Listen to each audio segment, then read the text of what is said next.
تبدیل ہونے کے لیے اگر ہم چاہتے ہیں کہ ہماری زندگی تبدیل ہو، ہم نمازوں کا اہتمام کرنے والے بنیں، ہم نیک زندگی گزارنے والے بنیں، اس کے لیے سب سے پہلے ہمارے اندر طلب ہونا چاہیے، ہمارے اندر خود بدلنے کی خواہش ہونا چاہیے۔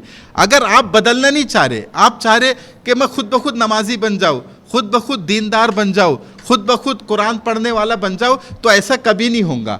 آپ کے اندر طلب ہونی چاہیے، جیسا حدیث میں آتا ہے نا کہ آپ اللہ کی طرف ایک بالش اگر بڑھیں گے تو اللہ ایک قدم آپ کی طرف بڑھیں گا، آپ اللہ کی طرف چل کے جائیں گے تو اللہ دوڑ کے آپ کی طرف آئیں گا، لیکن قدم پہلے آپ کو اٹھانا پڑے گا، طلب آپ کے اندر ہو۔ اگر طلب نہیں ہے تو پھر اللہ کو بھی پرواہ نہیں ہے۔ تو یہ جو لوگ کہتے ہیں نا، کسی کو کہو کہ بھائی آپ نماز کیوں نہیں پڑھتے، ہاں جب توفیق ملیں گی جب پڑھیں گے ہم، ابھی توفیق نہیں مل رہی شاید ہم کو، ایسا نہیں ہے۔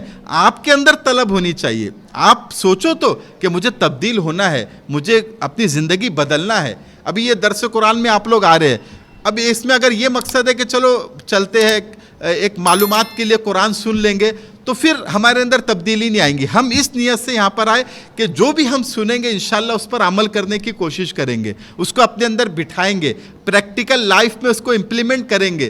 یہ نیت سے اگر آپ آئیں گے تو انشاءاللہ آپ کو عمل کی توفیق ہوں گی۔ تو ہر جگہ طلب چاہیے۔ دین کی صحیح معلومات اور قرآن کی تفسیر سے جڑے رہنے کے لیے اسلامک بز چینل کو سبسکرائب کیجیے۔